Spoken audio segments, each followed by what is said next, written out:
Welcome to Kevin Navigates. Today I'm on site. So for everybody that doesn't know, I am one of my businesses, one of my side hustle business, or one of my primary businesses, whatever you want to call it. One of my businesses is that I work as a independent project manager on construction projects. It's something that I thoroughly love. I enjoy it. I love being out in the field. I love building. I like the whole process. Everything about it I like. There's certain things that I don't like about the job, and it typically comes down to expectations, unrealistic timelines, and sometimes clients and or subcontractors that just very hard to come to an agreement on. So you have to use your diplomatic skills on that. But anyways, this particular client is fantastic. The general contractor that I work with is, again, awesome. Love them. This has been a win-win situation. So going live here, this is the first time I've ever done it, so I'm kind of new at it, but I just kind of want to show everybody the different skill sets that I have and that what makes me tick, and also the things that I can do to help. I am starting a newsletter that if you're interested in the subscriptions or comments or anything else, let me know. I'm going to start putting the links and stuff for that newsletter in there, and it's going to cover these areas. One, it's going to cover investing in geopolitical things that evolve around the economy. It's going to involve the real estate, what's happening in the real estate market, what's happening in the construction market, maybe some builds that I'm doing to kind of show you what's happening there. There's also going to be a segment on my journey with carnivore and diet, health, fitness. And the last factor, it's sort of a four-prong approach that I'm doing this channel is really about being in my mid-50s and having young family, and doing the things to live a long, healthy, very active life. And sometimes you'll see me snowboard or kiteboard or surf or different things in the channel as well. So that's kind of what I'm wrapping around. But anyways, the newsletter will have different things on that.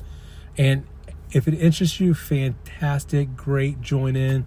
I'm trying to create my tribe of people around me that are interested and want to learn and become financially independent, learn about your personal sovereignties as far as your rights and what's happening in the world, start businesses, understand the tax benefits,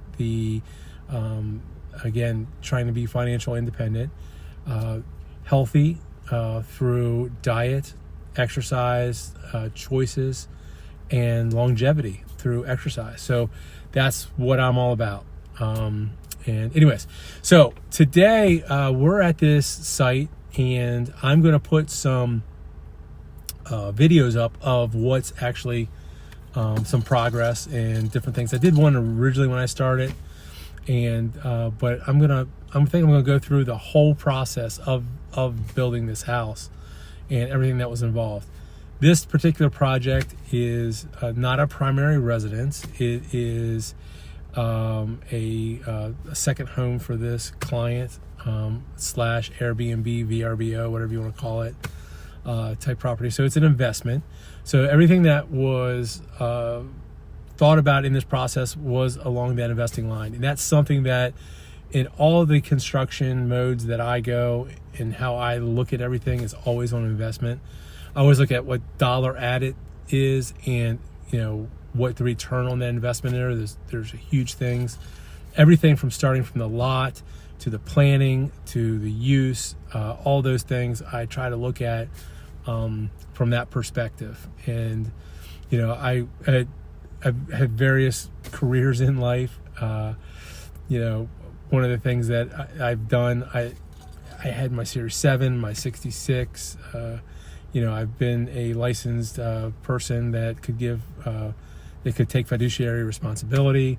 I've worked as a CFO in a company before. I've been vice president. I've been president. I've owned my own businesses. I've started businesses. I've worked in mergers and acquisitions. My gamut goes all over the place. And so when this house was started, I put on kind of all those hats at different times, trying just to get the end result that the client works, it works for them. So this house here is a very modern, contemporary, and on the building style, it's not for everybody. And along with not being for everybody, some things that it does have that are, I would say, on the edge of technology are some of the features inside the house. And this house here, what makes it very unique is that, and this is the first one that I have done in this manner, was the main structure of the house was a modular construction. So we had a facility up in upstate Pennsylvania build the cubes, as we call them, and they were sections. And the homeowner, this was really important for the homeowner. The homeowner really wanted this type of construction. He looked at it, he didn't like how most houses are built, where they're outside in the weather and it rains and snows and the lumber is expanding and contracting. And now he owns a software business, and he is on that technology side of it. And that's something I'd love getting involved with on construction, is the newer technologies, and some work, some don't, type thing. But this was very interesting. So this house came down the road in big cubes. The biggest cube was nearly 60 feet long, 12 feet wide, and weighed close to 60,000 pounds. That was one section of this. There ended up being 5 sections, so there's 5 tractor and trailers that came. And, I have videos that I'm going to make that I filmed this whole entire thing. Everything from the modular foundation that we put in, to the modular construction of the main structure. It doesn't mean that shows up and it's done. It's framed. It has membrane on the top of the roof. The windows are set. The doors are set.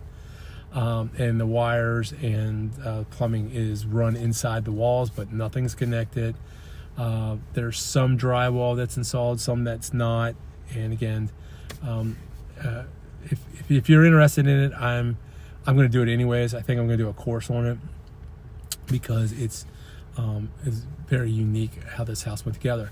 Then once those modules were set, we added the decks and all the other parts of the house together. So there was still construction that had to be done on site, but it wasn't the main structure. The main living, the conditioned spaces of the houses, of this house, once they were delivered and set, they were waterproof.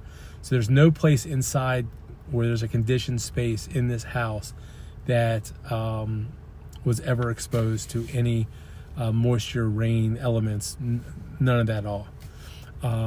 The parts of the houses that are not climate controlled on a yearly basis, decks, porches, patios, things like that, that was not. And then it has an accessory building to it, which is a garage and a yoga studio and stuff. All that was built on site. But the main living structure was not. Some very unique parts of this home is the fact that there's a lot of German components to it. And we were joking not too long ago. It was like, well, glad that we did it when we did, because everything in this house is very European, very modern. Even the siding that was used, the wood was imported from Finland.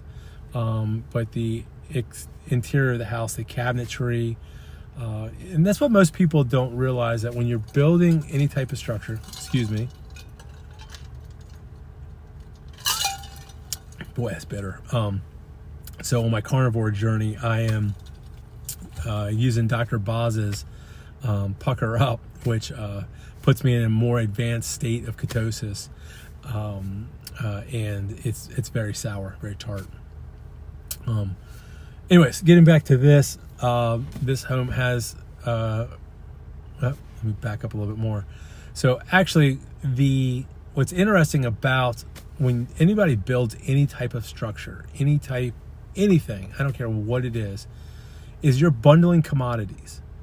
Now, on one of my topics that I'll talk about is I'll talk about investing, and I'll talk about stock market or trading in futures or commodities and stuff like that.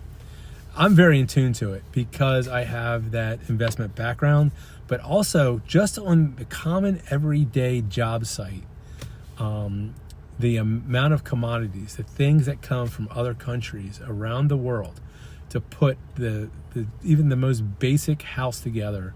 I'm not sure that everybody understands how important that is. So, for example, this house has the exterior wood siding is from Finland. It's a thermally modified wood from Finland. The windows and doors, all that came from Germany, from a company called Unilux. The cabinetry, all the cabinetry in this house also came from Germany. Now, that's not are even much better. So, anyways, so for example, all the appliances in this particular house have typically come from Mexico. A lot of the toilets, the tiles in the house, even some of your basic common ones will come from Central or South America, or even Italy, where tile is prevalent. The steel that's in the house probably came from, could have come as far as from China or somewheres in Europe. Did it come from the United States? It's hard to say. I kind of doubt it. So there's a lot of steel and aluminum extrusions, whether it's I-beams or plate steel or 11 aluminum plate that we bent and made window pans and things out of, all come from other countries. Your lighting fixtures, your wire, your switches, your floorings, it's wild how much stuff just gets imported from other countries. Which is, that's why when I decided to do this channel, when I looked at construction building, I thought about doing just that channel. But, as a project manager, as someone that, is in charge of these projects coming together and working with the architects, working with the homeowners, working with the subcontractors, working with the employees of the contractor that I'm working for, doing all that, it really helps having my investment hat and background on. So as I discuss these things on the channel, I'm talking about how it's all interrelated. And, getting back to the health side of it, that's why when I look at when I first started this project and I look at my face and I look at my body and everything else, I was 65 pounds heavier and not sleeping well, not feeling good, all those other things. And what triggered in my head was, being in my mid-50s, the guys that are older, there is so much talent in the construction world with knowledge and just how to get something done of the older guys. I don't even consider myself an older guy in my mid-50s. I'm talking about the guys that are in their early 60s, even 70, 75. And one thing that's very prevalent in the building trades is most of the guys in the building trades eat terrible. I mean, absolutely terrible. Their diets are typically fast food.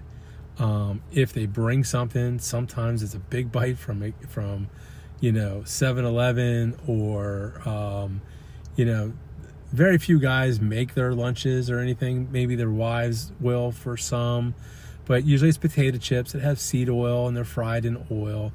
You know, the I call them Latinos, but a lot of our populations, which is interesting about construction, is along with the commodities that come in from around the world, so do the trades. It's fascinating because in our area, a lot of our framers that frame up houses are Brazilian, so they speak Portuguese. That's a huge segment in the framing market, along with the El Salvadorians, which they speak Spanish. So a lot of times they can communicate or they don't communicate. So sometimes you don't want to mix crews on sites and different things. In the fencing world, when like we're at the stage where we're going to start doing landscaping, so a lot of the outdoor structure, the landscaping and the fencing and stuff, predominantly it's Guatemalans that are doing that work. So that's kind of interesting. You'll see a few Mexicans here and there, and what's wild is the Guatemalans, the Hondurans, even the El Salvadorians, they kind of, for the most part, they get along. None of them like the Mexicans.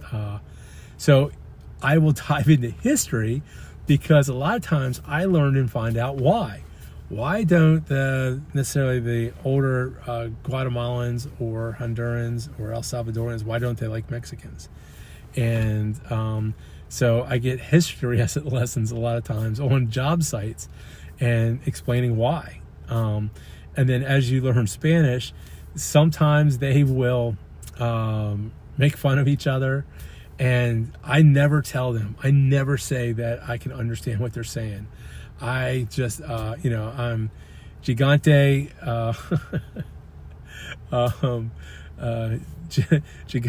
gigante.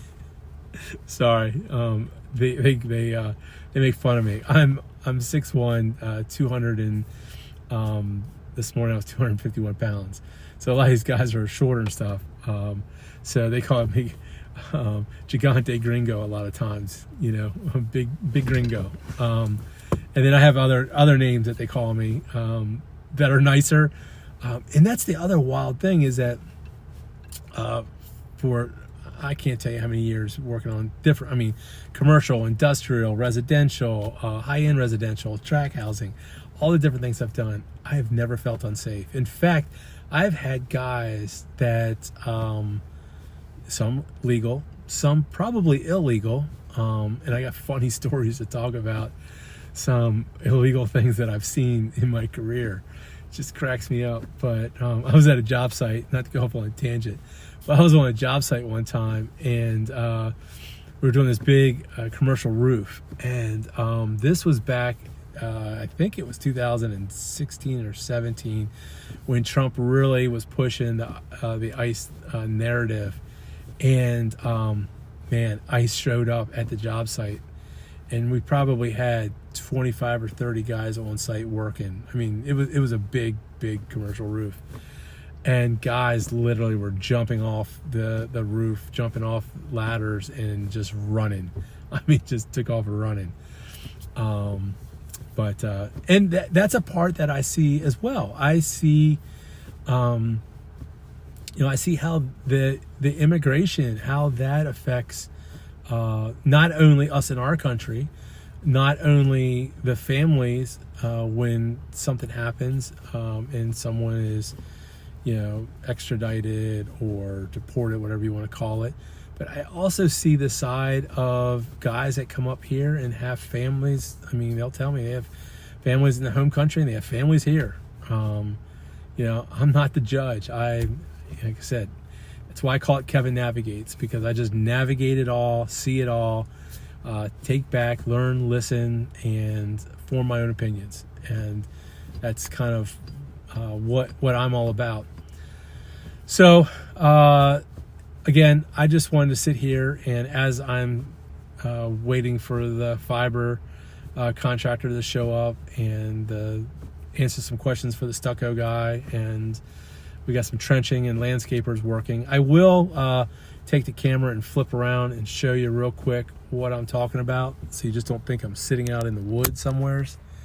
So again, bear with me because this is all new to me. So the camera, so it shows you I'm actually sitting in my Toyota Tundra, which has 256,000. Probably can't see it. Anyways, so over there in the bright yellow is a guy putting dense glass. Dense glass is a material that we use for the underside of overhangs, and they're working on stuccoing that. See, the whole structure over there is scaffold, and the piece of material that he's holding up right now is called dense glass, and they're cutting that and putting that on the underside of the overhang on the front and the sides. And the gray material you see on the top is what we call we're using an EFIS system, which is a masonry type synthetic product. It will end up looking like what the main house looks like here. But there's so many processes to go to get to that stage. You have a process where you do waterproofing. It's like a mastic that's applied throughout the whole building that is rolled on. It waterproofs it. And then you have foam. It's that white color you see over on this right there, that white, that is a foam that's attached, a foam board. And then the whole foam is then sanded with very long boards like rasp, and it's flattened. And then they come back, and the gray material that you see on the top is it's a EFIS stucco like material that they trowel on. And then once they trowel that on over top of the foam area, then they come back and they'll put 2 more layers of material on top of that.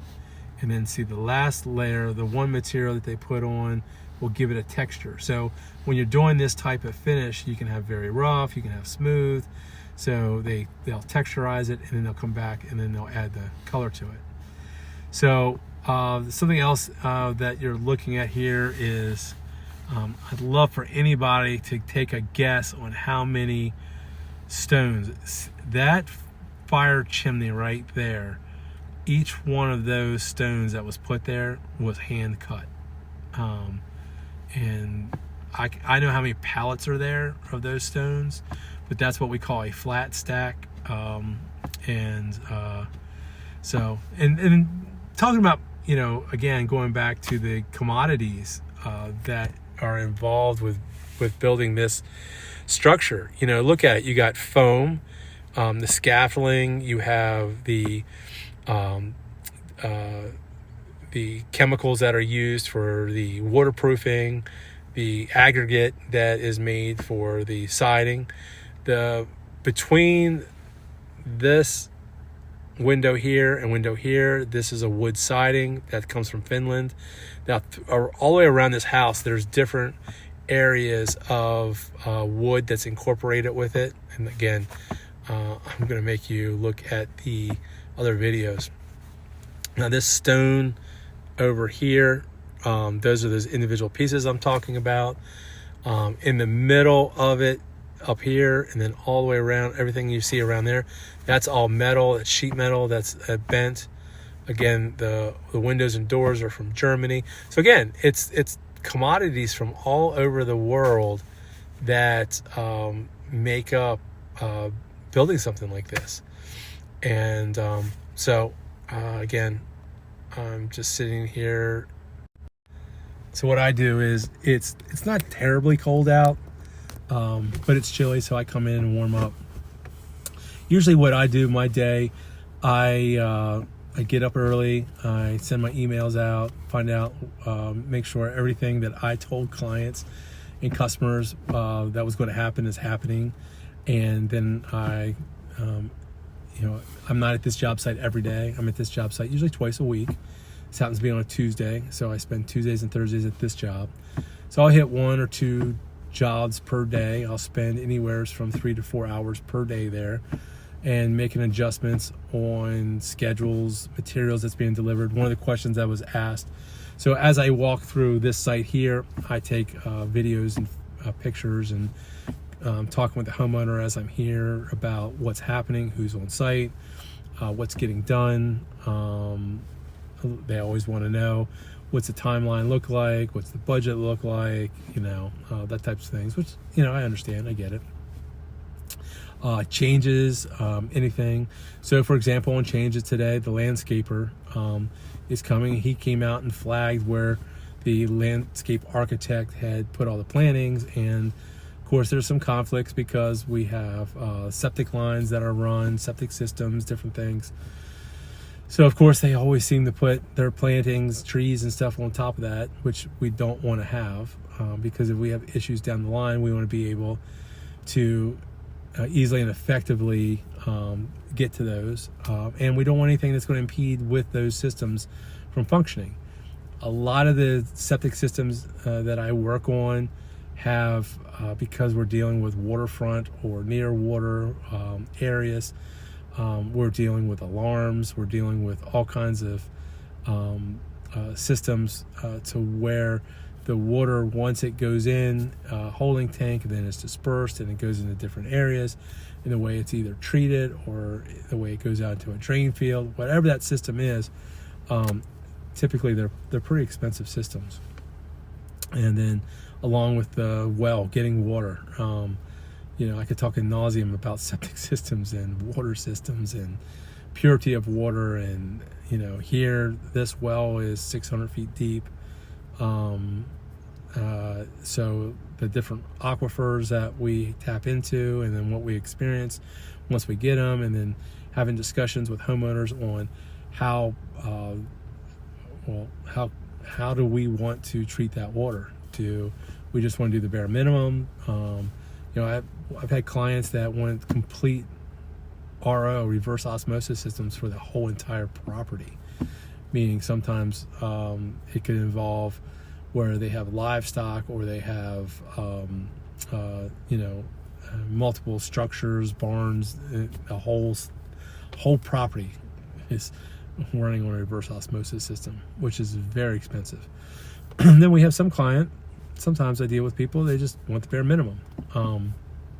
If you're doing a property where your rental income, every dollar you put in, the dollar you want to get out, you necessarily aren't going to put the most of what you may have personally at your own home. This property falls in the middle, because they will be using this property for themselves, along with renting it out on peak weeks when they're not here. So again, their price is going to dictate who rents this, and it's a special market that they're trying to appeal to. So anyways, it's kind of a long rant, but anyways, I wanted to go live. I wanted to check out this streaming software that I'm working with. So far seems good. Looks like I've had problems with the internet a few times. That's the other thing, is that it seems like every project I get involved with is, I wouldn't necessarily say off-grid. I've done some what I call near off-grid things, but the either cell phone service or the fiber or the cable, whatever you want to call it, doesn't work well. So a lot of times, a lot of these sites, it's very difficult to get really good service to do this stuff.